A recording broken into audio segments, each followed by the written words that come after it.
Friends, সবাইকে Shila's cooking চ্যানেলে স্বাগত জানাচ্ছি। আজকে আমি তৈরি করছি সবার পছন্দের একটি রেসিপি। দেখে বুঝতেই পারছেন, আসলে আজকে আমি তৈরি করছি সহজভাবে দোকানের মতো পারফেক্ট চটপটি রেসিপি। ছোট থেকে বড় এই চটপটি সবার খুব পছন্দের, তাই আমি খুব সহজভাবে কিভাবে বাড়িতেই পারফেক্ট চটপটি তৈরি করবেন সেই রেসিপিটি শেয়ার করছি। আশা করছি এই রেসিপিটি আপনাদের খুবই ভালো লাগবে। আর ভালো লাগলে প্লিজ চ্যানেলটা সাবস্ক্রাইব করবেন এবং অল অপশন সিলেক্ট করে রাখবেন। এতে করে আমি যখন নতুন ভিডিও আপলোড করব সঙ্গে সঙ্গে নোটিফিকেশনে পৌঁছে যাবে। তো চলুন এখন মূল উপকরণে যাই। চটপটি তৈরি করার জন্য এখানে আমি ডাবলির ডাল নিয়েছি। এটা কিন্তু যে কোনো মুদিখানা দোকানে পেয়ে যাবেন।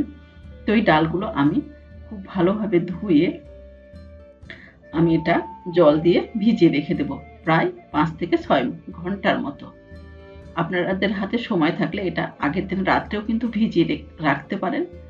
তো দেখুন 7 ঘন্টা পর আমি ফিরে আসলাম। ডালগুলো কিন্তু আমার ফুলে ডাবল হয়ে গেছে। ঠিক এইরকম হবে। তো ডালগুলো আমি সেদ্ধ করে নেব।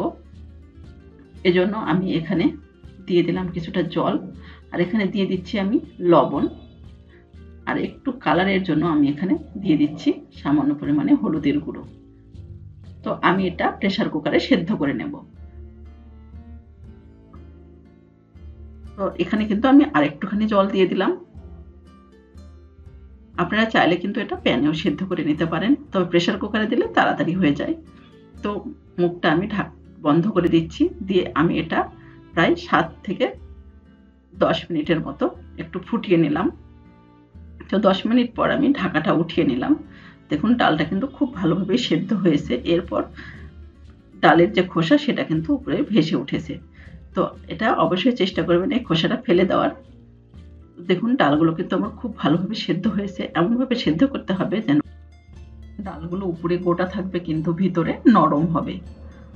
ডালগুলো খুব পারফেক্ট ভাবে সেদ্ধ করতে হবে। তো ডালটা সেদ্ধ হয়ে গেছে।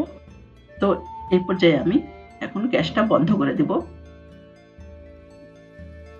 আর এখানে আমি টকের জন্য নিয়েছি তেঁতুল। তো এখানে দিয়ে দিচ্ছি একটুখানি গরম জল। তেঁতুলটা আমি একটু প্রায় 4 থেকে 5 মিনিটের মতো ভিজিয়ে রেখে দিচ্ছি। এতে করে তেঁতুলগুলো কিন্তু খুব তাড়াতাড়ি নরম হয়ে যাবে।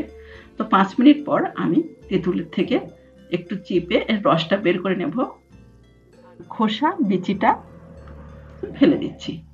তো আমি এই রসটাকে একটু পাতলা করে নিচ্ছি। দিয়ে দিলাম একটুখানি জল। ঠিক এরকম হবে। তো এখানে আমি কিছু মশলা দিয়ে দেব। দিয়ে দিচ্ছি একটু লবণ। এরপর এখানে দিয়ে দেব আমি চিলি ফ্লেক্স। আমি শুকনো মরিচ একটু তেলে গুঁড়ো করে নিয়েছি। এরপর এখানে দিয়ে দিচ্ছি আমি চাট মশলা। এটা কিন্তু যে কোনো মুদির দোকানেই পেয়ে যাবেন চাট মশলা। দিয়ে দিচ্ছি আমি এখানে একটু ভাজা জিরের গুঁড়ো, সুন্দর একটা ফ্লেভারের জন্য। চেষ্টা করবেন ভাজা জিরের গুঁড়োটা দেওয়ার। এরপর আমি এখানে দিয়ে দেব কাঁচামরিচ, 1 টেবিল চামচের মতো দিয়ে দিলাম। দিয়ে দিচ্ছি আমি এখানে চিনি। আমি এখানে প্রায় 3 টেবিল চামচের মতো চিনি দিয়ে দিচ্ছি, তবে চিনিটা আপনাদের টেস্ট মতো দেবেন। এরপর আমি এখানে অ্যাড করে দিচ্ছি একটা লেবুর রস। তো পুরো রসটাই কিন্তু আমি এখানে দিয়ে দেব।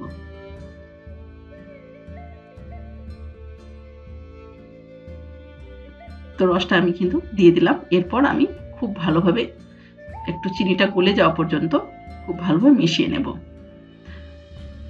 তো কিন্তু আমার মেশানো হয়ে গেছে। এরপর আমি একটুখানি টেস্ট করে দেখব যে সবগুলো ঠিক আছে কিনা। তো দেখুন আমার কিন্তু টকটা পারফেক্ট হয়েছে। এটা আমি সাইড করে রেখে দিলাম। আর এখানে আমি বলে সেদ্ধ করে রাখা ডালগুলো নিয়েছি। তো এখন আমি চটপটি তৈরি করে নেব। তো প্রথমে আমি এখানে দিয়ে দিচ্ছি সেদ্ধ করে রাখা আলু। তো আলুগুলো কিন্তু আমি খুব ভালোভাবে ম্যাশ করে নিয়েছি হাত দিয়ে একটু। তো আলুগুলো আমি দিয়ে দিলাম। এরপর আমি এখানে দিয়ে দিচ্ছি লবণ। লবণটা আপনাদের টেস্ট মতো দেবেন। দিয়ে দিচ্ছি আমি এখানে চিলি ফ্লেক্স 1/2 চা চামচের মতো। দিয়ে দিচ্ছি আমি ভাজা এখানে চাট মশলা দিয়ে দিলাম 1/2 চা চামচ। এরপর আমি এখানে দিয়ে দিচ্ছি ভাজা জিরের গুঁড়ো। দিয়ে দিচ্ছি আমি কাঁচামরিচ, আমি এখানে প্রায় 1 চা চামচের মতো দিয়ে দিলাম কাঁচামরিচ। এরপর আমি এখানে পেঁয়াজ কুচি দিয়ে দেব 1 টেবিল চামচের মতো। দিয়ে দিচ্ছি আমি এখানে শসা কুচিও প্রায় 1 টেবিল চামচের মতো দিয়ে দিলাম। এরপর আমি একটা লেবু খুব ভালোভাবে রসটা বের করে দিচ্ছি। দিয়ে দিচ্ছি একটা ডিম, আমি গ্রেটারে গ্রেট করে নিচ্ছি। তবে আপনারা চাইলে কিন্তু ডিমটা কুচি করেও দিয়ে দিতে পারেন। তো সবটুকু ডিম আমি এখানে গ্রেট করে দিয়ে দিলাম।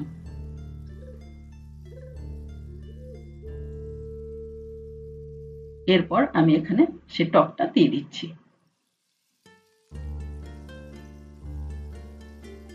তো দেখুন এটা তৈরি করা কিন্তু খুবই সহজ। এরপর আমি এই সবগুলোকে খুব ভালোভাবে মিক্সড করে নেব। তো আপনারা চাইলে কিন্তু এটা খুব সহজেই তৈরি করে নিতে পারেন।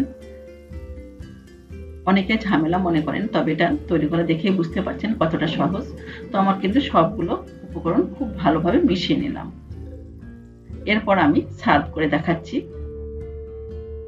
তো একটি বলে আমি দিয়ে দিলাম ডাল কিছুটা। এরপর আমি উপর থেকে ছড়িয়ে দিচ্ছি একটুখানি পেঁয়াজ কুচি, দিয়ে দিচ্ছি একটুখানি শসা কুচি। এরপর দিয়ে দেবো একটা ডিম গ্রেট করে হালকা দিয়ে দিলাম, সুন্দর একটা দেখতে কিন্তু সুন্দর লাগবে। এরপর আমি এখানে দিয়ে দিচ্ছি ফুচকা। ফুচকাটা কিন্তু আমি বাড়িতেই তৈরি করেছি। তো ফুচকাটা কিভাবে তৈরি করবেন সেই রেসিপি কিন্তু আমি আমার ডেসক্রিপশন বক্সে দিয়ে দেবো, আপনারা চাইলে দেখে নিতে পারেন। এরপর সবশেষে আমি এখানে তেঁতুলের টকটা দিয়ে দিচ্ছি। তো দেখুন কতটা লোভনীয় চটপটি রেডি হয়ে গেছে। আশা করছি এই রেসিপিটি আপনাদের খুব ভালো লেগেছে। ভালো লাগলে প্লিজ লাইক, কমেন্ট এবং শেয়ার করবেন। আপনার একটা লাইক কিন্তু আমার রান্নার উৎসাহটা অনেকটাই বাড়িয়ে দেবে। তো আজ এই পর্যন্তই। ভালো থাকবেন, সুস্থ থাকবেন এবং সাবধানে থাকবেন।